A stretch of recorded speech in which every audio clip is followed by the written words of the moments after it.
Hello everybody, Haunted William here, back with another Morbid review for the Halloween 2019 season. And today, we're back with another Morbid review. And today I'm going to be reviewing It Chapter 2. I don't really have any footage or anything. I got a new editing software a while back, and so I can't really get footage or anything. But I was just going to give you my take on how I think of the movie, or my opinions on it. So yeah, It Chapter 2. It's been about a month since I saw it. So yeah, it's basically 27 years after the original It 2017. And 27 years later, they're all adults. And some of them have wives and husbands. I don't think they have kids. Yeah, they don't have kids or anything, but their lives are very different than how they were in the first film because they're all adults now.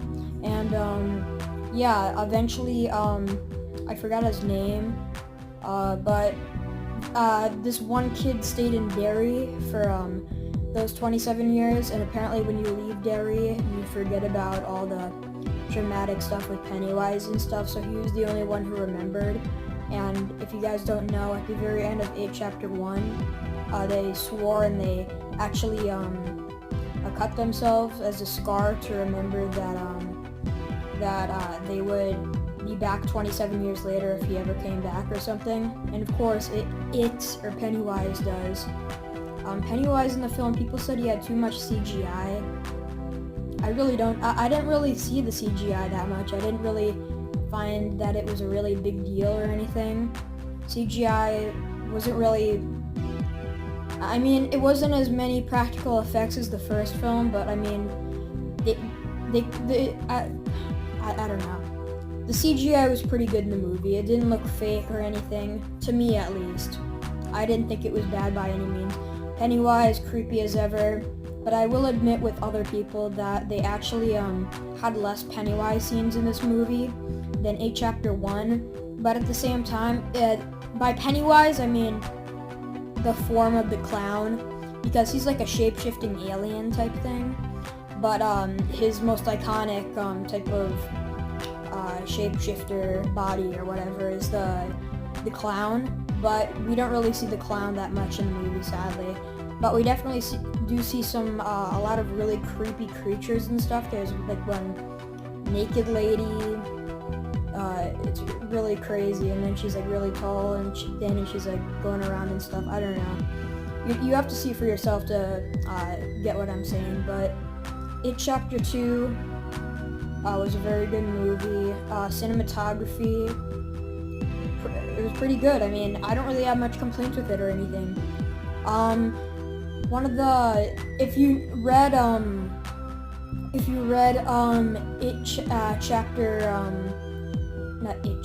if you read the It book by Stephen King, or you watched It 1990, then it's pretty obvious that you know that Stanley actually dies in the beginning of the movie. I know, don't go on me or anything.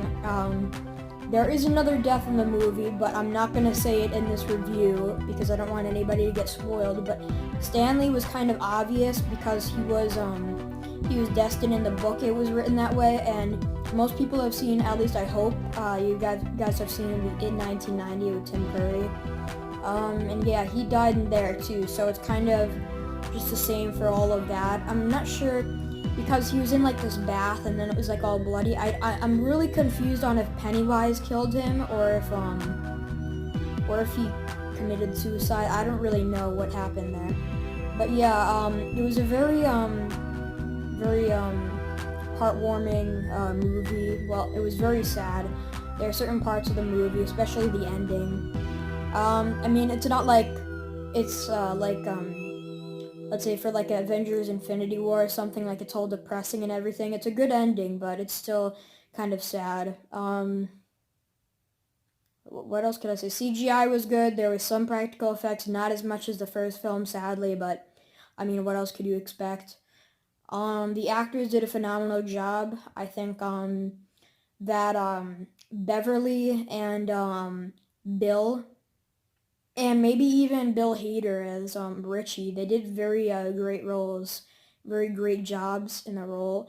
and I think it really, looking at the young actors and the adult actors, they are very similar to each other, and I think they're the perfect choices, honestly. Um, so yeah, Pennywise, not as much screen time. The actors did very good. Cinematography was really good. The story overall, just the plain 27 years later story. I mean, I can't really say that much without giving any spoilers or anything, but there were a lot of creepy scenes, maybe too many jump scares. Nowadays in horror movies, there's a lot more, like back in the 70s and 80s. There wasn't as it was more anticipated, and it was like the environment that made it creepy. Nowadays they just have jump scares like in The Conjuring and stuff. This one had a little bit of that, but I didn't really find that as big of a deal. I thought that many of the scenes were well edited, and the deaths were also really cool, and kind of gives you a little bit more of a look on Georgie's death and stuff. So yeah, I would 100% recommend the movie. Overall, if I were to rate this movie on the Morbid Review scale, I'm probably gonna give it like I mean, it's not the best horror movie I've ever seen, but I'm gonna give it a 2.5 out of 3 brains on the Morbid Review scale. It is as close as you could have gotten in a great sequel for It Chapter 1. I honestly don't know why everybody's saying it's mediocre. Cinematography was great. Acting was great. I didn't see one bad thing of acting, and all the actors fit the role very well. So yeah, thank you for watching.